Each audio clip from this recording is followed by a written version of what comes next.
Vale, bueno, sabéis que vamos a hablar hoy de la evaluación de los ensayos clínicos aleatorizados con la herramienta de Risk of Bias 2. ¿Vale? Vamos a empezar primero introduciendo un poco la herramienta. Sabemos que es una herramienta que elaboró el grupo Cochrane y que se emplea únicamente para evaluar ensayos clínicos aleatorizados. ¿Vale? Es importante saber esto porque para evaluar ensayos clínicos no aleatorizados, el grupo propone que se emplee la herramienta Robbins 1. ¿Vale? La herramienta que vamos a desarrollar cuenta con 3 plantillas diferentes en función de 3 tipos de ensayo clínico aleatorio diferentes que podremos evaluar, ¿vale? Nosotros nos vamos a centrar en la primera plantilla, ¿vale? Para desarrollar esta presentación, que es la que evalúa ensayos aleatorizados de grupos paralelos. Pero tenemos que saber también que hay una plantilla específica para evaluar ensayos de clúster aleatorizado y ensayos aleatorizados cruzados, ¿vale? Las plantillas difieren en algunas preguntas, pero los 5 dominios principales que evalúan son los mismos, ¿vale? Que los vamos a ver ahora. Bueno, unas generalidades sobre cómo contestar a cada uno de los dominios, ¿vale? Son en total 5 dominios, ¿vale? Y cada uno de los dominios va a evaluar sesgos derivados de procesos diferentes. El primero sería del proceso de aleatorización, el segundo evaluaría sesgos derivados de las desviaciones en las intervenciones previstas, el tercero, sesgos derivados de la falta de datos de resultado, el cuarto, de la medición del resultado y el quinto, de la selección del resultado informado, ¿vale? Ahora, más adelante, vamos a ir desgranando cada uno de ellos. Estos dominios están compuestos por una serie de preguntas y a cada una de las preguntas le vamos a tener que dar una respuesta, ¿vale? Que se basará en sí, probablemente no, no o no informa, ¿vale? El sí no siempre va a ser una respuesta positiva y el no una negativa. Habrá preguntas que depende de cómo estén formuladas, el sí sea la respuesta negativa o al revés, ¿vale? Como he dicho, cada dominio está formado por un conjunto de preguntas. Esas preguntas las vamos a contestar de acuerdo con esta puntuación de aquí. Y en función de cómo puntuemos cada una de las preguntas, el dominio va a recibir una puntuación basada en bajo riesgo, algunas preocupaciones o alto riesgo. ¿Vale? ¿Bien hasta aquí, más o menos? Perfecto. Fácil. Estupendo. Sí, todo bien. La guía de Risk of Bias 2 nos proporciona 2 herramientas para aclararnos a la hora de evaluar cada uno de los dominios. La primera de ellas es un algoritmo, ¿vale? Que vemos aquí en pequeño, después lo veremos en grande en cada uno de los dominios, en el que lo único que tenemos que hacer es irnos a cada una de las preguntas que hemos contestado y seguir la línea en función de la respuesta que le hayamos dado, ¿vale? Y eso nos va a hacer llegar a la puntuación global del dominio, ¿vale? Si no nos aclaramos con los algoritmos, la guía también nos da una tabla. En cada una de las columnas tenemos las preguntas, ¿vale? Con sus posibles opciones y en función de la combinación de respuestas que hayamos dado, pues seleccionamos la respuesta oportuna para cada uno de los dominios. Bueno, antes de comenzar a ver la herramienta y antes de empezar a utilizarla, la guía nos recomienda que tengamos en cuenta, bueno, que tengamos claro 2 cosas. En primer lugar, ¿qué resultados específicos son los que nosotros vamos a evaluar con la herramienta? En nuestro caso, por ejemplo, sería qué resultados específicos son los que vamos a introducir en nuestra revisión sistemática, ¿no? Porque en función de la variable que nosotros escojamos y de la herramienta con la que lo estemos midiendo, hay algunas preguntas de algunos dominios que se pueden contestar de una manera o de otra, ¿vale? O mejor dicho, que pueden recibir una respuesta positiva o una respuesta negativa. Y lo segundo que nos dice la guía es esto segundo, que es muy importante, y es algo fundamental a tener en cuenta principalmente a la hora de evaluar el dominio número 2. Ahora lo veremos más adelante. Y es si estamos interesados en cuantificar el efecto de la asignación a una intervención con independencia de si la intervención se llevó a cabo tal y como estaba prevista en el protocolo, ¿vale? Esto sería o sería evaluado por el ensayo clínico a través de un análisis por intención de tratar. sabemos que este tipo de análisis son los que se parecen un poco más a la realidad clínica, ¿no? Tú le aplicas, decides que vas a aplicar al paciente una intervención y durante el proceso de aplicación de la intervención puede haber impedimentos que te hagan no aplicarla tal y como estaba prevista, ¿vale? Y el análisis por intención de tratar lo que hace es evaluar al paciente en el grupo en el que fue aleatorizado con independencia de si al final recibió esa intervención o de si la recibió de manera parcial, es decir, si la recibió pero con algunas modificaciones, ¿vale? Eso es lo que busca el análisis por intención de tratar. O podemos estar interesados en el efecto de adherirse y de recibir una intervención tal y como estaba prevista inicialmente, es decir, siguiendo un protocolo estricto, ¿vale? Y ese tipo de efectos se analizarían a través de análisis por protocolo, por ejemplo. La mayoría de las revisiones sistemáticas van a abordar el primero de los supuestos, ¿vale? De todas formas, la guía nos recomienda que esa intención la especifiquemos en el protocolo de la revisión sistemática, ¿vale? Pero bueno, ya os digo que casi siempre lo que se evalúa es el primero de los supuestos. Bueno, seguimos. Vamos a empezar ahora desarrollando cada uno de los dominios y cada una de las preguntas que componen cada dominio, ¿no? Valga la redundancia. Hay dominios que os adelanto son más fáciles de evaluar porque las preguntas son más cerradas y hay otros dominios que son un poco más complicados porque algunas preguntas, en función un poco de la lente con la que el evaluador la lea, se puede responder de una manera o de otra, ¿vale? Lo que os voy a indicar son unas recomendaciones básicas basadas en la guía y basadas en la experiencia que tengo yo con la herramienta, ¿vale? Pero ya sabéis que cuando os enfrentéis a un ensayo clínico, cada ensayo clínico va a ser un mundo y hay muchas preguntas en la que, pues, a lo mejor los ejemplos que yo os he puesto no van a servir, vais a tener que recurrir a la clínica o a vuestro propio juicio, ¿vale? A vuestro propio criterio.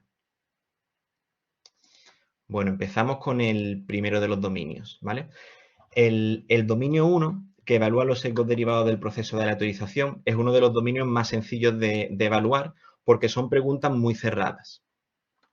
Entonces, comenzamos leyendo. ¿La secuencia de asignación fue aleatoria? Pues contestaremos que sí, de acuerdo con la guía, si el proceso de aleatorización se basó en la aplicación de números aleatorios generados por ordenador, referencia a una tabla de números aleatorios, lanzamiento de monedas, baraja de cartas o sobres, tirar dados o un sorteo. Es decir, procesos de aleatorización que estén únicas y exclusivamente sometidos al azar, ¿vale?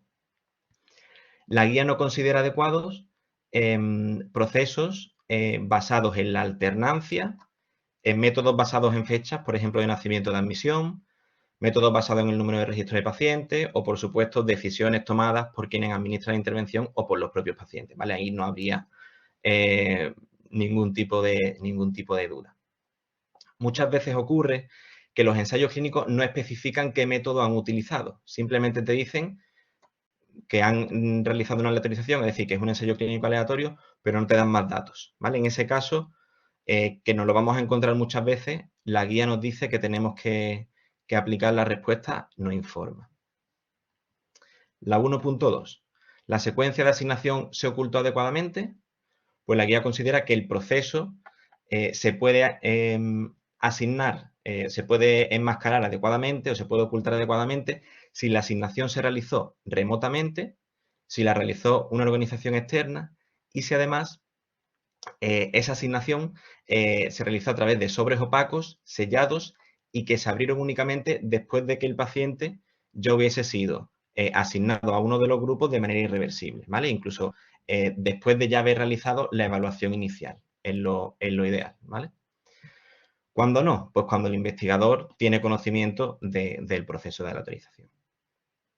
La 1.3 nos pregunta si hubo diferencias iniciales entre los grupos control y grupo de intervención que nos hagan pensar que que el proceso de aleatorización no ha sido el adecuado, ¿vale? Entonces, se contesta de manera sencilla. Si no hay diferencia entre los grupos o hay diferencias, pero son mínimas, que pueden ser compatibles con el azar, por ejemplo, si estamos midiendo en un tiempo inicial 15 variables, puede ser que una o dos, en una o dos sí haya diferencia entre un grupo y otro, ¿no? Eso es algo que puede ser debido al azar, no tiene por qué ser debido a un proceso erróneo de aleatorización, ¿vale?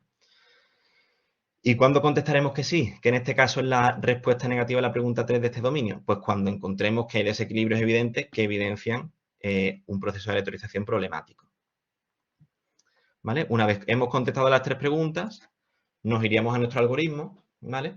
Es importante que sepamos que el algoritmo se contesta de izquierda a derecha, siempre, ¿vale? No se contesta por orden de preguntas, ¿vale? Entonces, en este caso, responderíamos primero a la 1.2. ¿Qué hemos contestado a la 1.2? Pues en función de lo que hayamos contestado, seguimos las líneas, ¿vale? Esto es sencillo de hacer. Y en todos los dominios es bastante simple, ¿vale? Pero acordaros, siempre se contesta de izquierda a derecha, ¿vale? En este caso, sería la segunda pregunta la que va a orientar un poco más la puntuación global del dominio número 1. Nos vamos al segundo, ¿vale? El segundo dominio, que como ya hemos dicho antes, evalúa los sesgos que se derivan de las desviaciones en las intervenciones previstas, es decir, de haber aplicado la intervención de una manera diferente a como se tenía previsto en el protocolo. Antes de comenzar con la evaluación de este dominio, tenemos que tener claro lo que hemos dicho antes. Si nos vamos a centrar en el efecto de la asignación a una intervención o en el efecto de adherirse y de recibir una intervención tal y como estaba prevista. Es importante porque hay plantillas diferentes en función del objetivo en el que estemos interesados, ¿vale? Nosotros nos vamos a centrar en la primera de ellas, ¿vale? Que son cuando se haría un análisis por intención de tratar. Este dominio es uno de los más pesados, ¿vale? Porque es el que tiene más preguntas y aparte de eso tiene 2 bloques y tiene algunas preguntas que, como os digo, son un poco subjetivas, ¿vale? Y en función del evaluador, pues puede puntuarlo de una manera o de otra. Como vemos, este es el primer bloque. El primer bloque tiene 5 preguntas. Las 2 primeras se contestarían siempre y la 3, la 4 y la 5 se contestarán cascadas en caso de que la anterior haya sido contestada de manera negativa, ¿vale? El bloque número 2 de este segundo dominio tiene solamente 2 preguntas y la 2.6 siempre se contestaría con independencia de lo que hayamos contestado en las anteriores, ¿vale?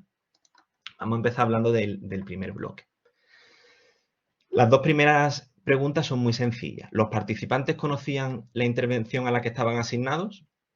Pues sabemos que según qué tipo de intervenciones, el cegamiento de los pacientes a la intervención va a ser posible o no. En el caso de que le estemos aplicando ejercicio físico o una intervención educativa, cualquier tipo de intervención invasiva o incluso fármacos que tengan efectos secundarios, el cegamiento de los pacientes va a ser prácticamente imposible, ¿vale? La segunda, las personas que administraron las intervenciones conocían las intervenciones asignadas a los participantes. Pues igual, sabemos que hay según qué intervenciones que es imposible o prácticamente imposible de cegar, ¿vale? Si hemos contestado que sí o que probablemente sí a alguna de ellas, tendríamos que contestar la 2.3. La 2.3 nos pregunta directamente si las desviaciones de la intervención prevista surgieron debido al contexto experimental, es decir, si no reflejan lo que sería una práctica habitual, ¿vale? Vamos a poner ahora algunos ejemplos y salimos de dudas. Esta pregunta es un poco más confusa. ¿Cuándo contestaríamos que no informa? Pues cuando los investigadores no nos proporcionan información de si ha habido desviaciones en la aplicación de la intervención prevista en el protocolo, ¿vale? Contestaríamos que no. Si los investigadores si los autores nos dicen que no ha habido cambios de la intervención con respecto al protocolo, es decir, que se ha aplicado tal y como estaba prevista, o que hubo cambios, pero que fueron consistentes con lo que podría ocurrir en un contexto real, ¿vale? Como es, por ejemplo, que X número de pacientes falten a X número de sesiones de una intervención, ¿no? Imaginaros que nosotros estamos probando una intervención que se basa en 20 sesiones de ejercicio. Pues lo más normal es que una parte de nuestra población, bueno, de nuestra muestra, falte a un número determinado de sesiones. Eso se considera que es algo que podría ocurrir dentro de un contexto normal y no nos echaría abajo la pregunta. ¿Cuándo contestaríamos de manera negativa? Cuando hay razones sólidas para creer que el contexto del ensayo condujo a faltas en la implementación de la intervención que nosotros teníamos propuesta llevar a cabo. Por ejemplo, que sería uno de los ejemplos más llamativos, cuando se decide administrar un tratamiento extra a alguno de los grupos, sin que eso estuviese previamente contemplado en el protocolo y siendo algo que muy probablemente se alejaría de lo que sería la realidad clínica. Si contestamos de manera negativa al 2.3, nos vamos a la 2.4, que nos pregunta si es probable que estas desviaciones hayan afectado al resultado. ¿Vale? La 2.4 y la 2.5 se parecen mucho. Lo único que en la 2.4 nos dice si es probable. Es decir, ¿creemos nosotros que esa falta en la implementación o en la aplicación de la intervención tal y como estaba prevista en el protocolo ha podido afectar al resultado? Pues contestaremos que no, si consideramos que los cambios no son suficientes como para afectar al resultado o si consideramos que no es probable que lo hayan hecho. ¿Cuándo contestaremos que sí? Pues cuando creamos que sí que hay motivos para sospechar que esos cambios han podido afectar a la evaluación de las variables de resultado. Fijaros que os he dicho que la 2.5 se parece mucho, ¿vale? Porque, no, perdonad, no se parece mucho. Me estoy equivocando de dominio. Ese es en el dominio 3, ¿vale? En la 2.5 nos pregunta si esos cambios en las intervenciones han tenido lugar en los dos grupos. Es decir, en caso de que se administre un tratamiento extra, si ese tratamiento extra se ha administrado al grupo intervención, al grupo experimental y al grupo control por igual, ¿vale? Entonces, contestaremos que no si las modificaciones se produjeron en ambos grupos y contestaremos que sí si las modificaciones solamente se han llevado a cabo en uno de ellos. ¿Qué tal hasta aquí? Que estas preguntas son un poquillo más confusas. No veo, supongo que De bien. momento bien. ¿Sí? Bien, también. Bien, supongo que cuando tenga algún estudio por delante aparecerán más problemas, ¿no? Pero así se entiende. Perfecto. Sí, cuando enfrentéis a la evaluación de un ensayo clínico, cada ensayo clínico es un mundo. Entonces, bueno, estos son pautas generales que después pues tendréis que ver si las podéis aplicar o no al ensayo clínico que estáis evaluando o si tenéis que comeros un poco más la cabeza. Vamos ahora con el segundo bloque del segundo dominio, ¿de acuerdo? Se utilizó un análisis apropiado para estimar el efecto de la asignación a la intervención. Ya hemos visto antes que la guía considera análisis apropiados todos aquellos análisis que se basen en el principio de análisis por intención de tratar, ¿vale? Es decir, aquellos en los que los participantes se evalúan dentro del grupo al que fueron asignados al principio del ensayo clínico. Si el ensayo clínico no ha realizado un análisis por intención de tratar, sino que ha realizado un análisis por protocolo o ha excluido del análisis, bueno, que sería este caso, ¿no? Que a lo mejor el investigador excluye del análisis a aquellas personas que reciben otra intervención o que no cumplen el protocolo tal y como estaba previsto. En ese caso, tendremos que contestar la 2.7. La 2.7 nos pregunta si hubo potencial para un impacto sustancial en el resultado por falta del análisis por intención de tratar, ¿vale? Entonces, lo primero que nos tendríamos que preguntar es cuántas personas se analizaron fuera del grupo al que fueron asignadas o cuántas personas se excluyeron de ese análisis por no cumplir con el protocolo tal y como estaba previsto. La guía nos dice que incluso una pérdida inferior al 5% se puede considerar que afecta a los resultados, ¿vale? O sea que un 5% de personas que han sido analizadas fuera del grupo al que fueron aleatorizadas influye en la comparativa de las intervenciones que estamos realizando. Ese sería el segundo bloque del segundo dominio, ¿de acuerdo? Ahí tengo Ahora una nos vamos. pregunta, Javi. Cuéntame. Entonces, eso, en principio, querría decir que si en el grupo experimental hay 20 personas, ¿vale? O entraron 20 personas, ¿vale? Pero por el motivo que sea, una se cae y completan el tratamiento 19 y se analizan solo las 19. Eso es válido. Eso sí es válido. Eso es válido en este dominio. Vamos a ver que hay un dominio específico para los datos que faltan. Vale. ¿Vale? Y en ese dominio, depende del número de pérdidas que haya habido, hay una pregunta específica y esa pregunta sí puede responderse de manera negativa, en función del porcentaje de pérdidas que hayamos tenido, ¿vale? Vale. Aquí únicamente nos está preguntando, en la 2.6, ¿qué tipo de análisis se ha hecho? ¿Vale? ¿Las personas se han evaluado dentro del grupo al que fueron asignadas? ¿Sí o no? Un momentito, Javi. Cuéntame. Yo cuando he utilizado esta escala, como sí que es cierto que te pone el criterio tal cual que solamente se considera apropiado cuando es un análisis con intención de tratar, con respecto a lo que dice Alberto, de si por ejemplo en el grupo experimental empiezan 20 participantes y al final se cae uno y se analizan 19, eso es un análisis por protocolo, ¿vale? Eso no es un análisis por intención de tratar. Es que hay, en la guía de Cochrane, a eso lo llama análisis por intención de tratar modificado, Cristina.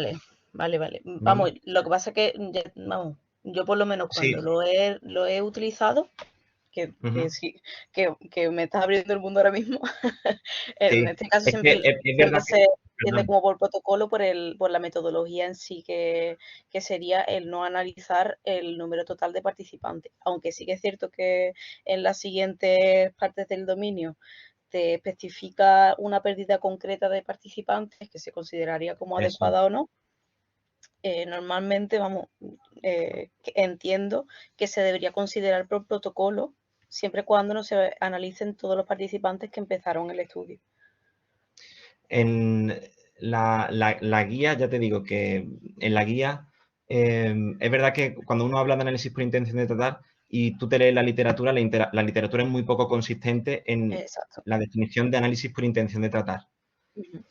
Entonces, la guía de Cochrane dice que considera análisis por intención de tratar todos aquellos análisis en los que los participantes son evaluados dentro del grupo, ¿vale? De hecho, lo que tú me comentas, es, por ejemplo, que tengamos un tamaño muestral de 20 personas y hayamos perdido 2 personas y evaluemos solamente los 18, a eso lo llama análisis por intención de tratar modificado, ¿vale? Vale. Pues muchas gracias, Javi, porque eso lo he conocido. Sí, es que, efectivamente, es que eso me suena mucho, lo de análisis por intención de tratar modificado. Entonces, en ese caso, se diría que sí. Sí, eso aparece. 2.6. ¿No? Exactamente. Si tú no has sacado a personas de ese análisis de manera voluntaria, porque han hecho al final la intervención del grupo control o porque no han realizado el protocolo como tal, que eso sí sería un análisis por protocolo según la guía, me he perdido, no sé por qué te estaba diciendo esto. Todos aquellos participantes, siempre y cuando en el análisis los participantes se hayan evaluado dentro del grupo al que fueron asignados, la guía dice que eso es un análisis por intención de tratar y que en la 2.6 hay que contestar que sí. Vale.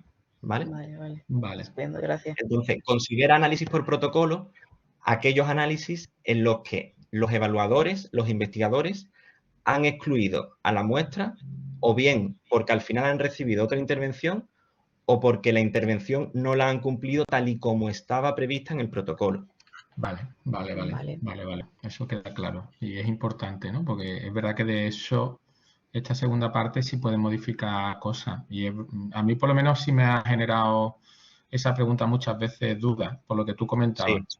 Porque lo entendía exactamente de eso, como estaba comentando Cristina, como creo que en principio se entiende, pero es verdad que leyéndolo ponía eso de análisis de intención de tratar modificado, o sea que, bueno, me queda claro. Así que, y además creo que es importante saberlo, por lo menos para seguir todos una coherencia. O sea que a no ser que ellos quiten, digamos, por eso, por lo que tú comentas, ¿no? Por otros motivos diferentes, porque o este lo ha hecho de otra manera o no ha hecho lo que tenía que hacer, no sé cuánto, pero si es que se ha caído por lo que sea, pero está dentro del grupo que le corresponde, pues perfecto.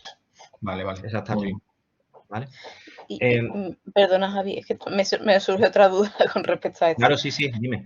En este caso, entonces, si por ejemplo tuviéramos un estudio en el cual, que son la mayoría, no me indica cuál es el análisis que está utilizando, si es por intención de tratar o por protocolo, y se produce la pérdida de participantes, ¿sí?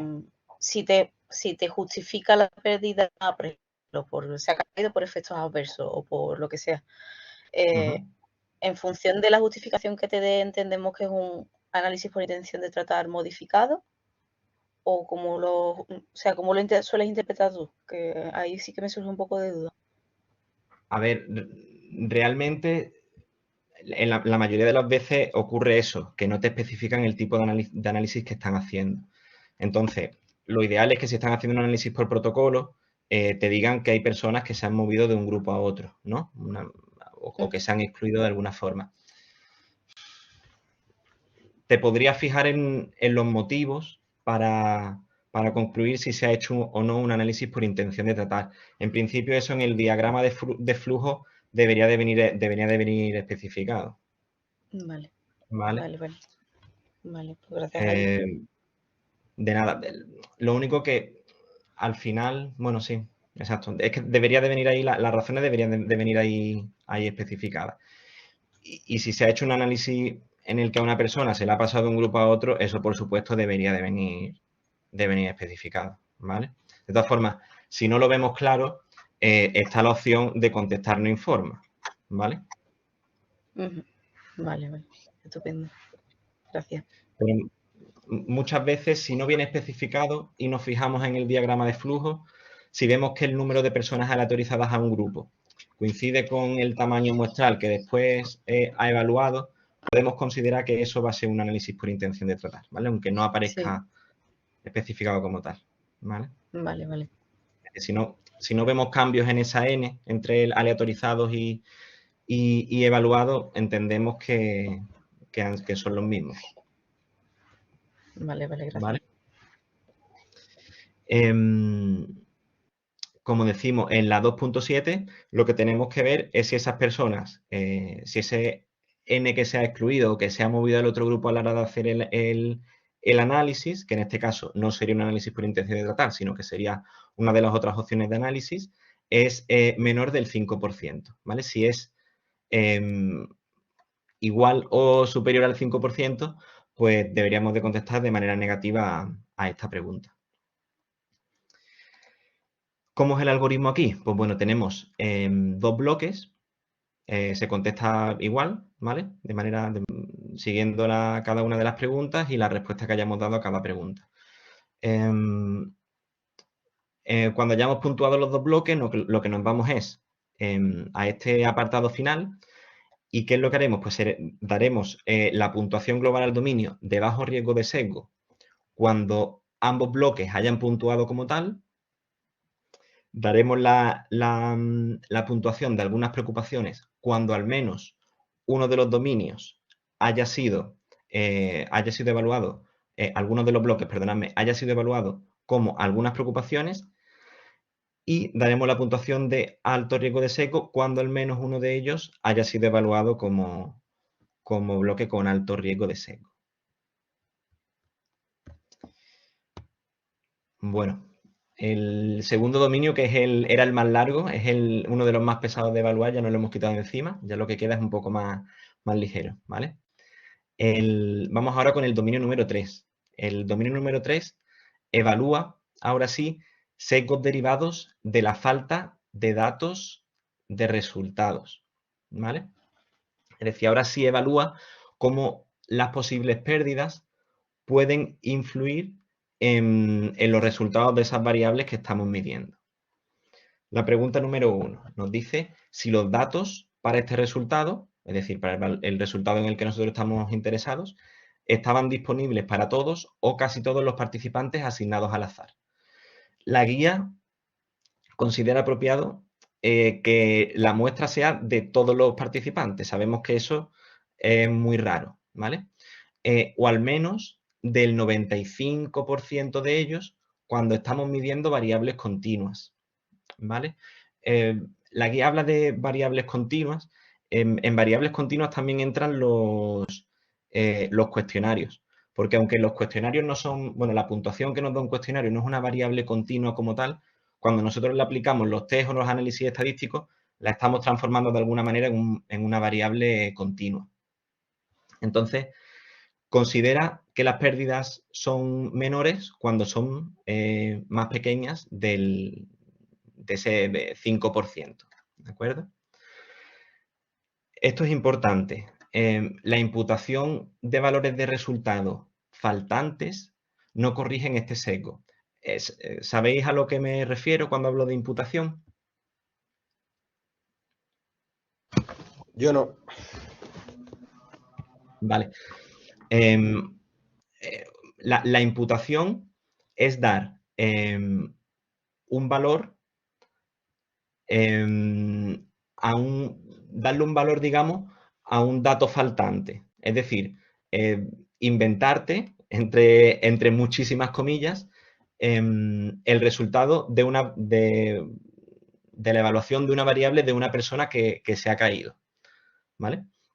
Entonces, la imputación se puede hacer de muchas maneras. Tú puedes imputar el valor mejor que puedes esperar, el peor que puedes esperar de esa evaluación, o incluso puedes hacer una imputación en base a covariables que tú consideres que pueden predecir digamos, el resultado de esa intervención que tú estás aplicando, ¿vale? Es decir, la imputación es dar un valor que tú consideres un valor plausible a un dato que te falta, ¿vale? No sé quién me ha dicho que no. Sí, Alberto.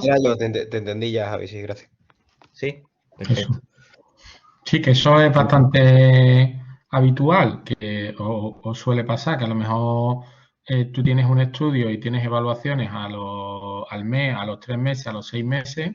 Si alguien te falta a los 3 meses, por ejemplo, pues como dice Javi, hay distintas formas de hacerlo, se pueden utilizar distintos algoritmos. Hay gente, por ejemplo, que le da también el valor anterior, de la medición anterior. Exacto. Entonces, aunque eso esté puesto, que oye, que esos datos se han, digamos, corregido, se han dado de esta manera, eso no quiere decir que ese dato nos falte. Básicamente, que la guía te está diciendo que ese dato falta, ¿sabes? Por mucho que se haya utilizado un recurso para cubrirlo, pero ese dato falta. Lo que es verdad que lo del 95%, yo, en realidad, yo he de reconocer que hay veces que yo eso no lo he seguido. Y en teoría debemos seguirlo, porque incluso, claro, por ejemplo, nosotros que estamos también ya ahora metidos mucho en cosas de estudios de cáncer. Es que en una población de cáncer, muchos estudios, es que es lógico. O sea, empiezan X y hay es decir, que se pierden un montón de datos. Claro. Pero que en teoría es el 95%. Vale, pues yo ya... Según la guía, cuando estás evaluando variables continuas, sí. Hay algunos tipos de ensayos que por la población, por la intervención que estás aplicando, tienes que saber que ese sesgo es prácticamente imposible de esquivar. Claro. ¿Vale? Es asumir que ese tipo de estudio casi siempre va a estar impregnado por este tipo de sesgo. Yo tengo una duda que me ha surgido también, Javi. Si no recuerdo mal, ¿aquí ponía algo del análisis de intención de tratar? O es que no me acuerdo, la verdad. Sí, en plan, por ejemplo, como os he dicho antes, con el análisis de intención de entrada, digamos que entendemos que estamos analizando el 100% de la N que pesó, o bueno, que se aleatorizó en este caso. Si se pierde ese 5% de participantes, si el análisis yo lo hago por intención de tratar, realmente es como si estuviera calculando el 100%, ¿no? Sí, pero no sirve, Cristina. Eso es que no recordaba si lo ponía o no. Ahora no me acuerdo, porque le he dado tantas vueltas a la guía que ahora no me acuerdo lo que viene. Vamos, yo cada vez que la paso me la tengo que leer 20 veces en cada estudio. Claro, exactamente. Pero lo que te dice la guía es que ese dato te falta, ¿vale? Vale. Si ese dato te falta, hay sesgo derivado de la falta de datos de resultados. Da igual que tú lo estés imputando o no lo estés imputando, ¿de acuerdo? Vale. Es decir, si tú tienes el 100%, es decir, si tú has conseguido que nadie se te caiga del estudio, enhorabuena, puedes puntuarlo como sí. O si has conseguido retener al 95% de la muestra, le das que sí, ¿vale?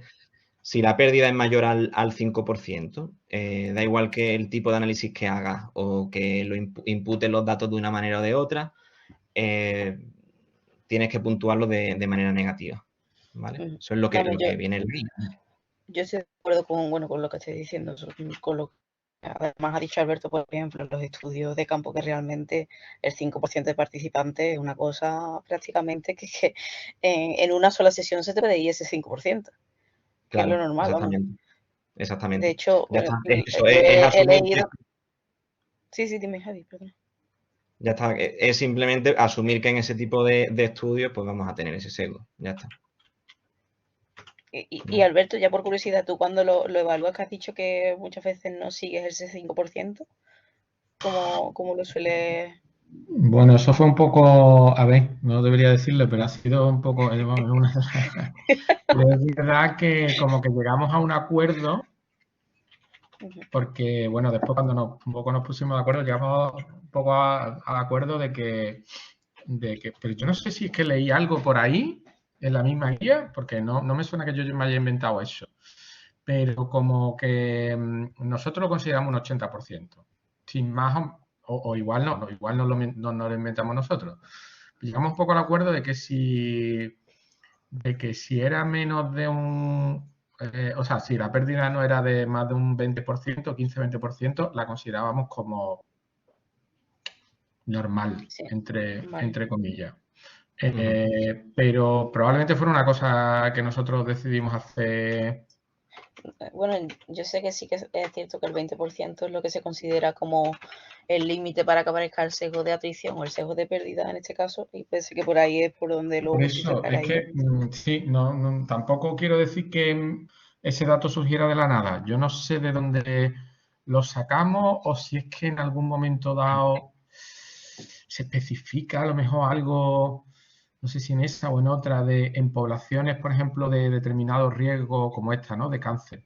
Que es que sabes que, y sobre todo si son personas en situación terminal o un cáncer no sé cuánto, es que es que hay muchísimos estudios que a lo mejor empiezan con 1000 y bueno, van a terminar con 400. Entonces eso sí lo considerábamos como una pérdida de datos muy importante. Pero a lo mejor si empezaban con 1000, pero se quedaban en 800, pues consideramos que estaban dentro de los límites, digamos, entre comillas, normales. De lo aceptable. Efectivamente. Claro. No recuerdo bien de dónde nosotros sacamos ese umbral, porque en la guía esta creo que no está eso. En la guía yo no lo recuerdo. Es verdad que en diferentes puntos de la guía te dice que te puedes saltar la guía siempre y cuando tú justifiques con motivos sólidos por qué lo has hecho, ¿vale? Es decir, si tú tienes otras referencias que te digan que en una población de cáncer lo normal es eso, llegado el momento tú puedes justificar que has contestado esa pregunta sin considerar ese 95% por X motivos, ¿vale? Eso viene también en la guía, que lo que dan son orientaciones para que tú la apliques, pero que si en un momento dado tú consideras que una pregunta la puedes evaluar siguiendo un criterio diferente, pues que lo hagas siempre y cuando lo justifiques. Vale. Vamos, yo creo que este punto de la pérdida del 5% y lo que ha dicho del análisis por intención de tratar modificado, vamos, ya te digo, para mí me ha ayudado un montón con respecto, y yo creo que es un punto importante a tener en cuenta cuando se pase esta herramienta, porque son pequeños conceptitos que, aunque digamos sea solamente el punto 3.1, afecta sobremanera al resultado general de la escala. Claro, al final fijaros que en este dominio las siguientes tres preguntas se contestan o no en función de lo que tú hayas evaluado en la 3.1. Y te va a condicionar por completo la evaluación global del dominio, ¿vale? Pues me ayuda mucho. Gracias. Y la última pregunta sobre este punto.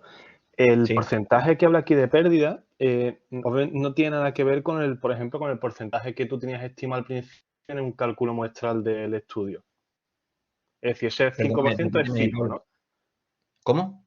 Es decir, a la hora de hacer el cálculo muestral para un protocolo o lo que sea, en el caso en el que ese estudio haya estimado un 10%, por ejemplo, de pérdidas de esa muestra para calcular la muestra final, sí. Eso obviamente no influye en lo que me estás hablando aquí. Es decir, siempre va a ser ese 5%, aunque se haya estimado de otra forma en el cálculo muestral, ¿no? Eso no aparece recogido en la guía. Vale. Entonces, si tú a la hora de hacer el cálculo muestral has considerado un 10% de pérdidas, pues probablemente puedas justificar que si te has quedado por debajo de ese 10% o te has quedado en ese 10%, puedas justificar que lo evalúas de manera positiva. Pero eso no viene en la guía, ¿vale? O al menos yo no lo recuerdo, no lo he leído, ¿vale? Vale, ok. Viene la guía no te habla del cálculo del tamaño muestral. La guía te habla del número de participantes que tú has aleatorizado en cada uno de los grupos y de esos aleatorizados cuántos te han faltado en la evaluación post-intervención, ¿vale? Vale.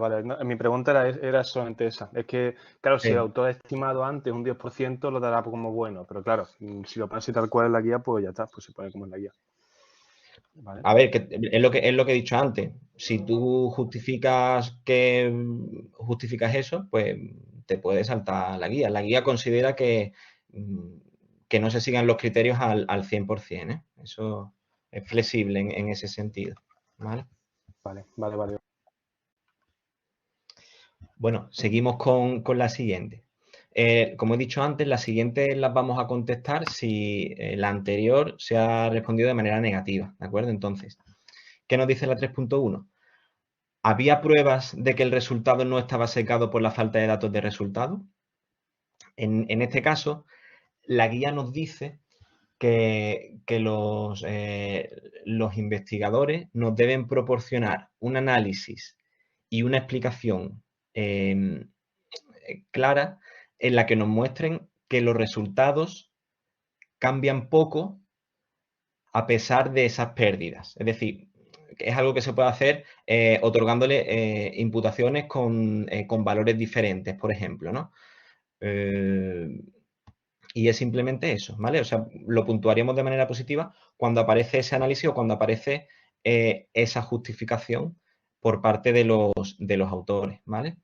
Repetimos que la imputación por sí sola no es suficiente para corregir el sesgo, ¿vale? Es decir, deben hacer un análisis con diferentes suposiciones de imputaciones y que nos justifiquen que los resultados que nos están proporcionando no cambian bajo esos diferentes valores de imputación, ¿vale? ¿Bien chicos? Estupendo. Vale. Si contestamos que los autores no nos han proporcionado esa explicación, contestaríamos la 3.3. ¿Podría la ausencia en el resultado depender de su verdadero valor? La respuesta a esta pregunta es un poco más subjetiva, ¿vale? Yo primero me preguntaría lo que tengo aquí indicado. ¿Por qué podrían faltar los datos? Entonces, primero pensaría en qué variables estamos midiendo y con qué herramienta la estamos midiendo, ¿vale? Así como en todos los posibles escenarios por los que podría faltar ese dato, es decir, por los que se podría haber producido esa pérdida, ¿vale? Entonces, una vez imaginado todos esos posibles escenarios, me iría la pregunta, ¿la falta de datos podría depender de su valor real?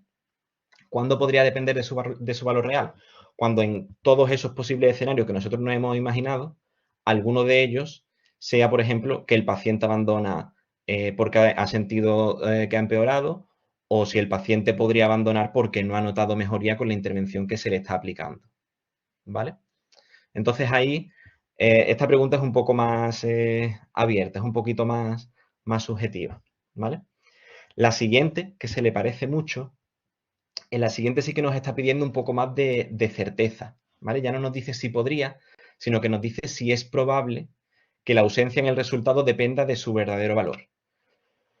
¿Cuándo puede ser probable? Pues cuando tengamos pruebas de que hay muchas más pérdidas en uno de los grupos que en el otro, o cuando las razones de las pérdidas que nos dan con respecto a un grupo difieren mucho de las que nos dan con respecto al otro, ¿vale? Imaginaros una intervención experimental en la que hay 5 pérdidas por empeoramiento de los síntomas y en el control no hay ninguna. Pues bueno, podemos sospechar que a lo mejor la intervención tiene una serie de efectos que pueden hacer que empeore la condición de la persona. ¿Vale? Eso sería el dominio 3, ¿vale? Son solamente estas 4 preguntas. Y el algoritmo es igual, es muy sencillo de seguir. Vamos siguiendo las líneas en función de lo que hayamos contestado en cada uno de ellos. Vale, vamos ahora con el dominio 4. El dominio 4 evalúa los sesgos derivados de la medición del resultado, ¿vale? De la herramienta con la que hemos medido el resultado y de los posibles contextos o posibles errores que hayan podido surgir de esa medición. La primera pregunta, ¿el método de medición del resultado fue inapropiado? Pues bueno, es muy raro que nos encontremos, aunque es posible, pero es muy raro que nos encontremos que han utilizado un método de medición que no es apropiado, ¿no? ¿Cuándo podemos considerar que no es apropiado? Pues o bien cuando consideremos que va a ser poco sensible a las intervenciones que estamos probando, cuando encontremos que es un instrumento que tiene poca validez o incluso un instrumento que se utilizaba hace unos años pero que ya no se utiliza, o incluso cuando el instrumento no esté validado, ¿vale? Podemos encontrar yo qué sé, imaginaros un cuestionario que no se ha validado al castellano de manera adecuada. Pues bueno, en ese caso, esta primera pregunta de este dominio 4 habría que responderla con sí o parcialmente sí, ¿no? O probablemente sí, perdona. La segunda pregunta hay que contestarla sí o sí con independencia de lo que hayamos contestado en la primera, ¿vale? Nos dice si la medición del resultado podría haber diferido entre los grupos de intervención, ¿vale? Entonces, lo ideal es que ambos grupos hayan sido evaluados con la misma herramienta, en los mismos tiempos y en un contexto muy similar, ¿vale? Si sospechamos o comprobamos al leer el ensayo clínico que esto no se ha llevado a cabo, contestaríamos que sí o que probablemente sí. Si contestamos de manera positiva a este 4.2, tenemos que seguir contestando, nos iríamos a la 4.3 y esta nos pregunta si los evaluadores conocían la intervención recibida, ¿vale? Esto es importante porque la guía especifica que cuando son los propios participantes los que nos informan de la variable, es decir, si estamos midiendo una variable autoinformada, autorreportada, se considera evaluador al propio paciente. Es decir, en este caso, el evaluador conoce evidentemente la intervención que está recibiendo.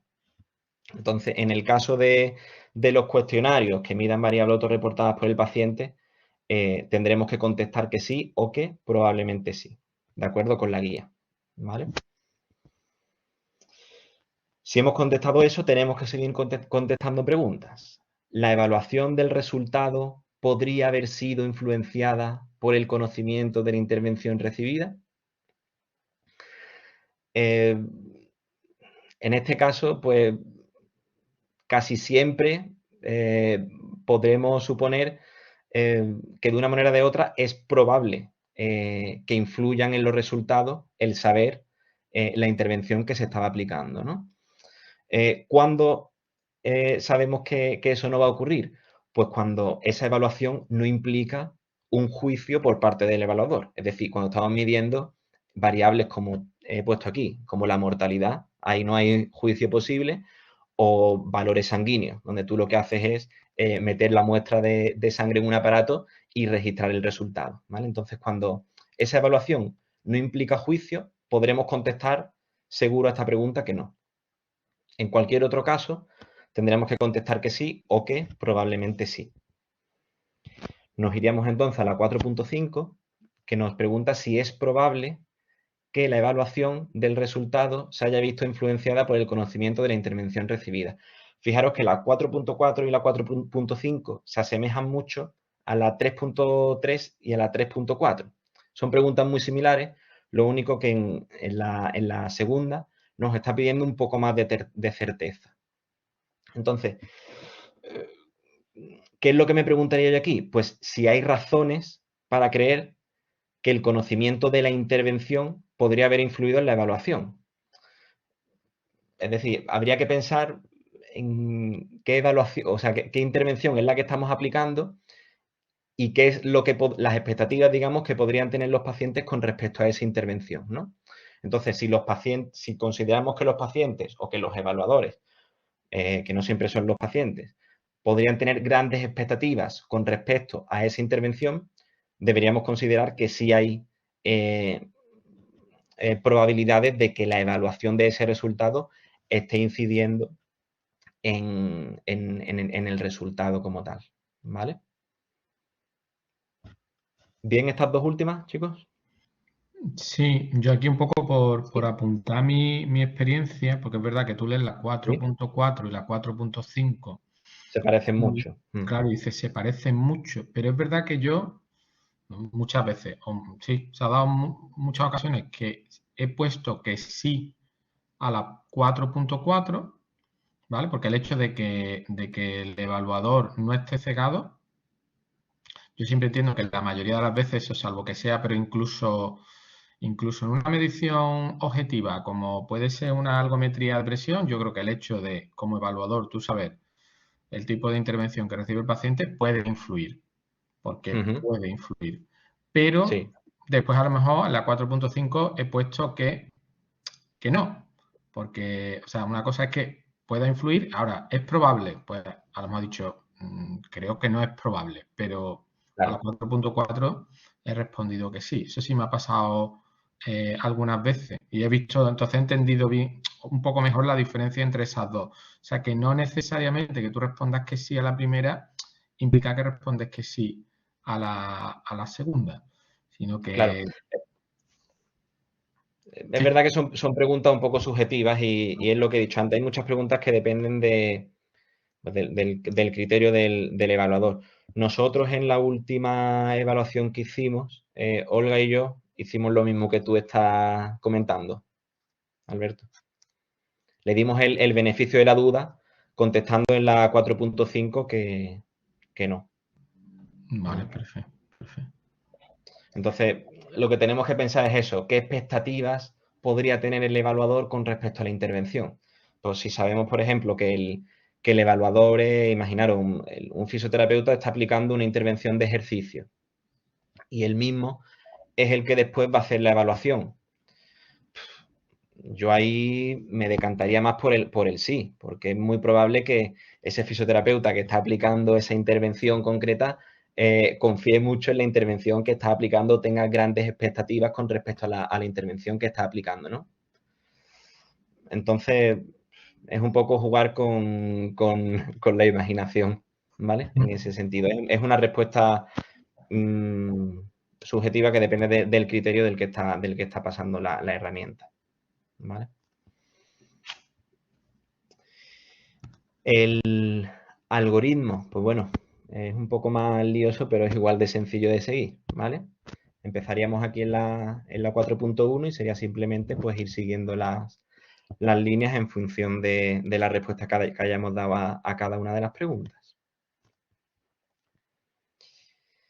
Y ya por fin nos vamos al último, ¿vale? Es el dominio número 5, que es el último. Es el que evalúa los sesgos derivados de la selección de resultados informados, ¿vale? Nos vamos a la primera. El ensayo se analizó de acuerdo con un plan preespecificado que se finalizó antes de que los datos de resultados no cegados estuvieran disponibles para el análisis. Es decir, existe un protocolo en el que se especifique la intención del análisis que vamos a hacerle a esos datos. Pues si existe un protocolo y aparecen especificadas las intenciones de ese análisis, contestaremos que sí. Que no hay protocolo o que hay protocolo. Bueno, si no hay protocolo, podemos contestar que no informa, ¿vale? Y si hay protocolo y aparecen preespecificadas esas intenciones, pero no se cumplieron, contestaremos que no, ¿de acuerdo? Entonces, no hay protocolo, diremos que no informa. Hay protocolo, pero no se cumplieron las intenciones del análisis, diríamos que no. Hay protocolo y se cumplieron las intenciones del análisis, diríamos que sí. Con independencia de lo que hayamos contestado, en la 5.1 tenemos que contestar las dos siguientes. ¿Es probable que el resultado numérico que se está evaluando haya sido seleccionado entre múltiples mediciones de resultados? Pues bueno, solamente tendremos la certeza de esto si hay un protocolo, de nuevo, ¿vale? Y si en el protocolo se especifica qué variables se van a medir, con qué herramientas se van a medir y en qué tiempos se van a medir, ¿vale? Entonces, si todo eso aparece detallado en el protocolo y después nos encontramos todos esos datos reflejados en el artículo, pues podremos contestar que no, ¿vale? Que no es probable que el resultado haya sido seleccionado entre múltiples mediciones de resultados. Y por último, en la 5.3 es una pregunta similar. Lo único que especifica es si se ha podido seleccionar, digamos, la manera de calcular esos resultados. Dice la pregunta, ¿es probable que el resultado numérico que se está evaluando haya sido seleccionado sobre la base de los resultados de múltiples análisis de datos? Es decir, nos están reportando solamente aquellos análisis de datos que han dado valores que el investigador considera importantes o que han sido estadísticamente significativos. Pues de nuevo nos tendremos que ir al protocolo, tendremos que ver si esa información aparece detallada en el protocolo y ver después qué es lo que ha aplicado, qué es lo que aparece en el artículo, ¿vale? Entonces, igual, evaluaremos que no informa si esa información no la encontramos en ningún lado. Evaluaremos que no, que probablemente no. Si esa información aparece detallada en el protocolo y comprobamos en el artículo que el análisis se ha llevado a cabo tal y como estaba previsto, y contestaremos que sí, si el análisis que al final han llevado a cabo o que han reportado en el artículo científico difiere o es parcial al que se tenía previsto en el protocolo. ¿Vale? Nos iríamos al algoritmo y exactamente igual, ¿vale? Contestamos, como hemos dicho antes, de izquierda a derecha. Contestaríamos primero a la 5.2 y a la 5.3. En función de la puntuación que le demos, nos vamos a la 5.1 y ya le damos la puntuación global al dominio. ¿Vale? Y ya para terminar, una vez hemos puntuado los 5 dominios, lo que tenemos que darle es una puntuación global a ese ensayo clínico aleatorizado que estamos evaluando. Es muy fácil. Le vamos a dar una puntuación de bajo riesgo de sesgo si todos los dominios han puntuado como dominios de bajo riesgo de sesgo. Le daremos la evaluación de algunas preocupaciones si al menos uno de ellos ha puntuado de esta manera y ninguno ha puntuado como dominio con alto riesgo de sesgo, ¿vale? En ese caso, en el caso de que al menos uno de los dominios haya sido evaluado como dominio con alto riesgo de sesgo, el ensayo clínico se evalúa así, como con alto riesgo de sesgo.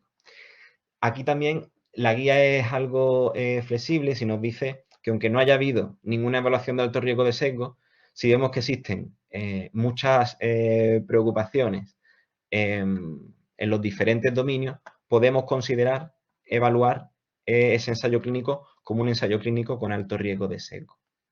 ¿Vale? Y nada más. Eso es todo. ¿Alguna pregunta? No, yo me he quedado muy claro, la verdad. Sí. A mí también. Además, eso último que has comentado, la verdad es que fíjate que no lo sabía, lo de que hubiera un plan preespecificado, o sea, que hubiera un protocolo, eso no lo tenía yo controlado, sino que en el dominio 5, ¿no? Que si hay un protocolo y tal, no lo tenía yo eso controlado.